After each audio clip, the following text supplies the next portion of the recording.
Hello students, my name is Simran Gumber. आज की इस वीडियो में हम नेशनल करिकुलम फ्रेमवर्क 2005 डिस्कस करने वाले हैं। एनसीएफ 2005 एनसीएफ 2005 बेसिकली बताता है कि हमें कैसे करिकुलम डिज़ाइन करना है, कैसी एक्टिविटीज़ डिज़ाइन करना है, कैसे टेक्स्ट बुक में एक्टिविटीज़ डालनी है या टीचर को कैसे प्रोसीड करना है। अगर आपको लगता है कि आपका पेडागोजी वाला जो पार्ट है वो बहुत वीक है और आप उसकी वजह से सीटेट नहीं क्लियर कर पाते, जैसे कि आपको पता है सीटेट में हर सब्जेक्ट में 15 मार्क्स की पेडागोजी आती है, तो ये वीडियो आपके लिए बहुत ज़्यादा यूज़फुल रहने वाली है। क्योंकि इस वीडियो में जब आप अच्छे से समझोगे तो आपको पता चलेगा कि व्हाट द पेडागोजी इज़, हमें कैसे बच्चों के साथ प्रोसीड करना होता है और क्या क्या करना होता है। So let's begin with the important points जो कि हमारे एग्जामिनेशन व्यू पॉइंट से बहुत ज़्यादा इम्पॉर्टेंट है। NCF 2005 is based on constructivist approach. Construction of knowledge हमने पढ़ा था ना पियाजे की थ्योरी में, तो हमारा जो एनसीएफ है वो 2005 कंस्ट्रक्टिविस्ट अप्रोच पर बेस्ड है कि बच्चे को अपनी कंस्ट्रक्शन ऑफ नॉलेज खुद करने दो। According to NCF 2005 teacher should act as facilitator. आपको हर चीज़ में ही बच्चे को स्पून फीडिंग नहीं करनी, आपको एज अ फैसिलिटेटर काम करना है। जहाँ पर बच्चे को आपकी नीड है, आपकी हेल्प की ज़रूरत है, आप उसे वहीं फैसिलिटेट करो। एनसीएफ केम इन सबसे पहले आया था 1975 में, 1988 में, 2000 में और ये वाला 2005 में। अब हमारी एनसीएफ कौन बनाता है? एनसीईआरटी। इसकी फुल फॉर्म आपको पता होनी चाहिए, national council of educational research and training. अब एनसीईआरटी ने हमारे स्कूल के बच्चों के होमवर्क को लेकर क्या कहा है? No homework should be given up to class 2। Second class तक हमें कोई होमवर्क नहीं देना और 2 आवर्स इन अ वीक का होमवर्क देना है क्लास 3rd से 5th तक। उसके बाद हमारा टीचर्स के लिए क्या कहा है उन्होंने? Teachers should aim at enhancing children's natural desire and strategies to learn। हमें एज अ टीचर इतना बच्चे को इन्हांस करनी है उसकी नेचुरल डिज़ायर को कि आप ऐसी एक्टिविटीज़ करवाओ, ऐसे टीचिंग लर्निंग मटेरियल्स लेकर जाओ कि वो नेचुरली उसका मन करे, हाँ मुझे ये टॉपिक पढ़ना है, मुझे ये टॉपिक समझना है। जब बच्चे अंदर से मोटिवेटेड होंगे, इंट्रिंसिकली मोटिवेटेड होते हैं ना, एक आप मोटिवेशन के टॉपिक में पढ़ोगे कि बाहर से मोटिवेशन मिलना और एक अंदर से मोटिवेशन मिलना, तो वो उनका क्या रोल होता है? जब बच्चा अंदर से मोटिवेट होगा तो वो ज़्यादा अच्छे से लर्न करेगा। अब हमें नॉलेज को सिर्फ इंफॉर्मेशन से अलग करना है। ये नहीं कि आपने उसको फैक्ट्स रटवा दिए, कुतुब मीनार दिल्ली में है, ये यहाँ है, बात खत्म। नहीं, आपको क्या करना है? आपको बच्चे को नॉलेज देनी है अलग अलग चीज़ों की। Teaching needs to be seen as a professional activity. अब आपको ये नहीं है कि आप बस बच्चों को मेमोराइजेशन करवा रहे हो और फैक्ट्स दे जा रहे हो, नहीं, आपको टीचिंग को एज अ प्रोफेशनल एक्टिविटी देनी है कि बच्चे कॉन्सेप्ट्स को लेकर स्ट्रांग हो जाएं। Activity is the heart of child's attempt अब to make sense of the world around him और हर। मैंने आपको बताया था पियाजे की थ्योरी में भी, जितना ज़्यादा हो सके आप बच्चे को प्लेवे मेथड से पढ़ाओ, एक्टिविटीज़ के थ्रू बताओ।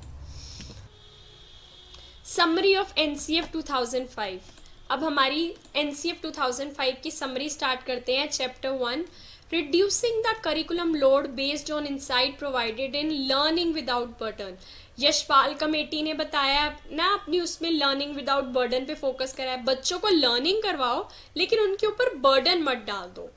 Curricular practices based on the values enshrined in the constitution.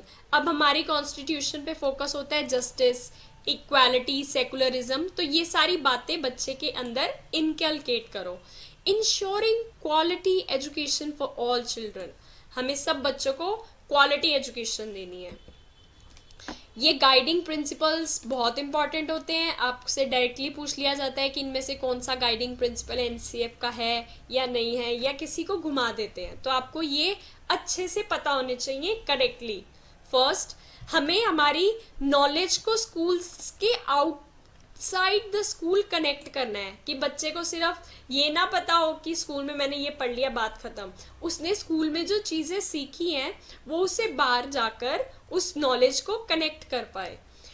Learning is shifted from rote method. अब आपको सिर्फ रोट मेथड पे फोकस नहीं करना, रोट मेथड से बाहर आकर उसको अच्छे से कॉन्सेप्चुलाइज करने पे बच्चों को फोकस करवाना है। Enriching the curriculum to provide overall development rather than remain textbook centric. सिर्फ ये नहीं कि टेक्स्ट बुक में ये लिखा है पढ़ लो, पेपर दे लो, पास हो जाओगे, नहीं, आपको उनकी ओवरऑल डेवलपमेंट पर फोकस करना है। एग्जामिनेशंस को और ज़्यादा फ्लेक्सिबल बनाना है और इंटीग्रेटेड क्लासरूम राइट से करवाना है। ऐसी आइडेंटिटी फॉर्म करवानी है बच्चों की जो वो अपनी डेमोक्रेटिक वैल्यूज को समझ सके। तो ये 5 प्रिंसिपल्स आपको ऑन टिप्स याद होने चाहिए, डायरेक्ट क्वेश्चन आ जाता है। अब हमारा चैप्टर 2 किस चीज पे, लर्निंग एंड नॉलेज पर क्या कहता है। Reorientation of our perception of learning and learners. अब मैं लर्निंग के बारे में या बच्चों के बारे में क्या सोचती हूँ उसको रीओरिएंट करना है। मैं मान लो एज अ टीचर, मैं एक ट्रेडिशनल टीचर हूँ, चौक एंड डस्टर मेथड पे बिलीव करती हूँ। मैंने टेक्स्ट बुक के क्वेश्चन पढ़े, बोर्ड पर लिख दिए, करवा दिया, बात खत्म, पेपर में वो दे दिए, बच्चा पास हो गया, नेक्स्ट क्लास में चला गया। नहीं, हमें इस परसेप्शन ऑफ लर्निंग को रीओरिएंट करवाना है कि टीचर उसको अच्छे से सोचे कि नहीं, ये मेरा पर्पस सॉल्व नहीं कर रहा, मुझे टीचिंग लर्निंग मटेरियल्स लेकर जाने हैं, मुझे क्या कहते हैं वहाँ पर अच्छी अच्छी एक्टिविटीज़ करवानी है, बच्चों के रियल लाइफ से कनेक्ट करवाना है ताकि बच्चे बेटर लर्निंग कर सकें। Holistic approach in the treatment of learners development and learning. हमें होलिस्टिक अप्रोच पे फोकस करना है कि उसके सारे डोमेन्स की डेवलपमेंट अच्छी हो। हमें इंक्लूसिव इन्वायरमेंट बनाना है क्लासरूम में। इंक्लूसिव इन्वायरमेंट वो होता है जहाँ पे अगर कोई डिसेबल्ड बच्चा भी है वो भी एक नॉर्मल क्लासरूम में पढ़ सके। हम उसको ऐसे रिसोर्सेज या उसको ऐसे एड्स दे देंगे जिसकी वजह से वो जिसकी हेल्प से नॉर्मल स्टूडेंट्स के साथ वो भी अच्छे से पढ़ सके। Active learning through experiential mood. अब हमें एक्सपीरियंशियल लर्निंग पे फोकस करना है। बच्चे को खुद एक्सपेरिमेंट्स करने दो, हैंड्स ऑन एक्टिविटीज प्रोवाइड करो। जितना वो खुद करेगा उतना ज्यादा वो सीखेगा। Adequate room for voicing children's thoughts, curiosity, questions in curricular practices. अगर बच्चे के दिमाग में थॉट्स आ रहे हैं, कोई क्यूरियोसिटी है, तो उसको बढ़ावा दो कि हाँ बच्चों पूछो, हम आपको हेल्प करेंगे। ये नहीं कि आपको ये कैसा क्वेश्चन है, बैठ जाओ, नहीं, आपको उनकी क्यूरियोसिटी को हेल्प करना है। Connecting knowledge across disciplinary boundaries to provide broader framework for insightful construction of knowledge। अब आपको हिंदी, इंग्लिश, मैथ, साइंस इसी में सीमित नहीं रहना, आपको उनको सबको कनेक्ट करके पढ़ाना है। अगर कोई मैथ्स का टॉपिक है आप उसको एसएसटी से रिलेट कर सकते हो, इंग्लिश से रिलेट कर सकते हो, तो आप वो सब करो ताकि बच्चा ओवरऑल सीखे, ये नहीं वो सीमित रह जाए सब्जेक्ट्स में ही। Forms a learner engagement. Observing, कैसे ऑब्जर्व करना है चीजों को, एक्सप्लोर, कैसे चीजों को एक्सप्लोर करना है, डिस्कवर, एनालाइजिंग, क्रिटिकल रिफ्लेक्शन, इन सब स्किल्स पर फोकस करो। ये जब बच्चों की स्किल्स इनहैंस होंगी तो उनकी नॉलेज उतनी ज्यादा अच्छी होगी। Chapter 3 curricular areas, school stages and assessment. अब इसमें हम सब्जेक्ट के बारे में एनसीएफ ने क्या कहा है वो पढ़ेंगे। सबसे पहले language, speech, listening, reading, writing. अब जैसे हमें पता है हमारी लैंग्वेज में स्किल्स होती है LSRW, तो हमें उन चारों स्किल्स पे काम करवाना है। उसके बाद हमें क्या कहा है, children's construction of knowledge right from the elementary classes through secondary, senior secondary classes needs to be recognised. Elementary class से लेकर सीनियर सेकेंडरी क्लास तक बच्चों की कंस्ट्रक्शन ऑफ नॉलेज में बहुत बड़ा रोल प्ले करता है लैंग्वेज, तो इसलिए हमें इस पे फोकस करना है। 3 लैंग्वेज फॉर्मूला पे फोकस करना है हमें। चिल्ड्रन की होम लैंग्वेज और mother language as the best medium of instruction. बच्चों को पढ़ाने के लिए या तो आप बच्चे की होम लैंग्वेज को यूज कर लो या मदर टंग को यूज कर लो। इसमें आप ट्राइबल लैंग्वेज को भी यूज कर सकते हो और हमें 3 लैंग्वेज फॉर्मूला को अपनाना है। English needs to find its place along with other Indian languages. English को भी बाकी इंडियन लैंग्वेजेस के साथ वैल्यू मिलनी चाहिए। अब मल्टीलिंगुअल हमारी कैरेक्टर है सोसाइटी का, मतलब क्लास में एक तमिल से भी आया हुआ बच्चा हो सकता है, एक महाराष्ट्र से हो सकता है, एक हरियाणा से हो सकता है, पंजाब से हो सकता है।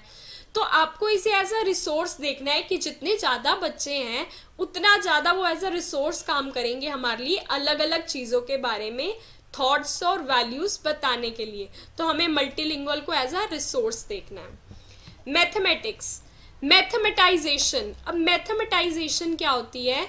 Ability to think logically, formulate and handle abstractions. आपसे क्वेश्चन पूछ सकते हैं मैथमेटाइजेशंस क्या होती हैं, तो हमें लॉजिकली सोचने की पावर को बढ़ाना है, कैसे हमें एब्स्ट्रैक्शंस को हैंडल करना है वो बताना है, रेदर देन आपने बस मैथ्स के फॉर्मूले बच्चे के दिमाग में पिला दिए या काढ़े की तरह डलवा दिए। नहीं, आपको क्या करना है, आपको उसके अंदर इतनी उसकी थिंकिंग को इनहैंस करवाना है। अब हमारा यहाँ पे मेन गोल यही है हमारा टीचिंग ऑफ मैथमेटिक्स, कि हम उसके अंदर मैथमेटाइजेशन करवा सके, ability to think logically, formulate and handle abstractions. The teaching of mathematics should enhance children's ability to think and reason, visualize and handle abstractions. बच्चे को ऐसे मैथ करवाओ कि उसकी एबिलिटी इनहैंस हो सोचने की और रीजन करने की। साइंस, साइंस के लिए क्या कहा है? Content, process and language of science. Teaching must commensurate with the learner's age range and cognitive reach. बच्चे का जितना दिमाग मैच्योर हो चुका है, जितना उसके एज अप्रोप्रिएट है, उतनी ही उसको साइंस करवाओ जितना उसके दिमाग की कैपेबिलिटीज इनहैंस हो चुकी हैं। अब हमें उसमें एक्वायरिंग मेथड्स एंड प्रोसेसेस, ऐसे मेथड्स ऐसे प्रोसेस यूज करो जिससे कि बच्चे की क्यूरियोसिटी और क्रिएटिविटी नर्चर हो एनवायरनमेंट को लेकर। Social science needs to focus on conceptual understanding. हमारी टीचर्स ने क्या कर रखा है, एसएसटी को एक बोरिंग सब्जेक्ट बना रखा है, ईयर्स रटवा देते हैं, क्वेश्चन आंसर रटवा देते हैं, बात खत्म। अब एसएसटी को भी एक कॉन्सेप्चुअल अंडरस्टैंडिंग सिचुएशंस के थ्रू करवा सकते हो। अगर आप सिविक्स में कुछ पॉलिटिक्स से रिलेटेड करवा रहे हो, आप इलेक्शंस करवा सकते हो, पार्टीज फॉर्म करवा सकते हो, या उनको बता सकते हो कैसे रैलीज होती हैं, कैसे वोट डालते हैं। आप क्लास का मॉनिटर सेलेक्ट करने के लिए वोट डलवाओ। मतलब वन और द अदर वे उनको रियल लाइफ से चीजें कनेक्ट करने का ध्यान दो, रेदर देन कि आप सिर्फ फैक्ट्स और मेमोरीज करवा रहे हो। नहीं, आपको कॉन्सेप्चुअल अंडरस्टैंडिंग करवानी है। सिविक्स को आप एज पॉलिटिकल साइंस देखो, history as shaping influence on the child's conception of. History को आप क्या देखो कि हिस्ट्री में जैसे मान लो पास्ट ईयर्स में जो हमारे लीडर्स ने गलती करी, बच्चे के वो दिमाग में वो चीजें सेट होंगी, उनका कंसेप्शन फॉर्म होगा कि पास्ट में क्या क्या हुआ था, ऐसे देखो। वर्क एजुकेशन हमारे लिए बहुत इंपॉर्टेंट होता है, हमारे एनसीएफ ने भी फोकस करा है। प्री प्राइमरी स्टेज से लेकर सीनियर सेकेंडरी तक वर्क एजुकेशन पढ़ाया जाना चाहिए। वर्ल्ड ऑफ वर्क, हमें सिलाई कैसे करनी है, क्या कहते हैं, या फिर दीवार पेंट कैसे करनी है। हमें, आपको पता है SUPW का आपकी क्लास स्कूल में एक पीरियड हुआ करता था जिसमें आपको हाथ के काम सिखाए जाते थे। तो ये यहाँ पर वही आता है जिसमें पेडागोजी मीडियम आपकी नॉलेज एक्वायर करो, developing values and multiple skill formation. ऐसे करो कि बच्चा कल को स्कूल से बाहर जाएगा, उसको ऐसा इतना हाथ का काम आना चाहिए कि वो अपना लिविंग सरवाइव कर सके। Art education, folk and classical forms of music and dance, visual arts, puppetry, clay work, theatre. बच्चे को विजुअल आर्ट्स करवाओ, पपेट्री, क्ले, जितनी ज़्यादा चीज़ें आप यूज़ करोगे उसकी एक्टिविटी, क्रिएटिविटी उतनी इन्हांस होंगी और उसका उतना दिमाग बेटर चलेगा। उसको social, personal, economic, aesthetic needs के बारे में बताओ कि पेरेंट्स की क्या रेलेवेंस है, उनकी अवेयरनेस, ये सब उसको बताओ। The art should comprise as a subject at every stage of school education. School में हर क्लास में आर्ट एजुकेशन होनी चाहिए। पीस एजुकेशन, आजकल के बच्चे बहुत जल्दी एग्रेसिव हो जाते हैं, मार धाड़ करने लग जाते हैं, एक दूसरे को मार आते हैं। तो आप उनको पीस एजुकेशन दो कि वो समझ पाए कि शांति की, पीस हमारी हेल्दी बॉडी के लिए कितनी इम्पॉर्टेंट है। ऐसी वैल्यूज डालो जिससे उनके अंदर पीस आए। Peace education should form a component of teacher education. सिर्फ बच्चों के लिए ही नहीं, जब हम बीएड कर रहे हैं या डीएलएड कर रहे हैं, जेबीटी कर रहे हैं, तो उसके अंदर भी उनको भी पीस एजुकेशन समझाओ कि उनके अंदर भी पीस आए, ताकि जब वो बच्चों को हैंडल करें तो वो अच्छे से करें। Health and physical education, health and physical education हमारी ओवरऑल डेवलपमेंट के लिए बहुत ज़रूरी है। इसके अंदर आप योगा को भी इंक्लूड करोगे, और इससे issues of enrolment, retention and completion of school, अब जैसे जैसे बच्चे का माइंड इन्हांस होता जाएगा, तो जो बीच में छोड़ देते थे या फिर भाग जाते थे, जब उनका माइंड होलिस्टिकली डेवलप होगा तो हमारी इनरोलमेंट बढ़ेगी, छोड़ने कम, बच्चे स्कूल छोड़ना कम कर देंगे। हैबिटेट एंड लर्निंग, अब इसका भी बच्चों को पढ़ाना बहुत ज़रूरी है। इन्वायरमेंटल एजुकेशन बहुत ज़्यादा ज़रूरी है। हमारा इन्वायरमेंट डिग्रेड होता जा रहा है, बच्चे ख़राब कर देते हैं, तोड़ देते हैं चीज़ें, या देखते नहीं है ये हमारा इन्वायरमेंट हमारे लिए कितना इंपॉर्टेंट है, हमें उनका ध्यान देना चाहिए। तो आप उनके अंदर ऐसे इश्यूज़ और कंसर्न्स इन्वायरमेंट के डालो, अलग अलग लेवल पे, अलग अलग सब्जेक्ट्स के थ्रू, ताकि वो एक बेंचमार्क सेट कर पाए कि हाँ, हमें ऐसे सस्टेनेबल डेवलपमेंट चाहिए, हमें ऐसा इन्वायरमेंट चाहिए जो हमारे लिए हेल्पफुल होगा। इसके साथ साथ अब हमारा चैप्टर 4 और चैप्टर 5 रह गया है NCF 2005 का, वो हम इसके नेक्स्ट पार्ट में कवर करेंगे। Thank you so much for watching. Please like, comment and subscribe to our channel. इसका सेकेंड पार्ट हम नेक्स्ट वीडियो में कवर करेंगे। Thank you.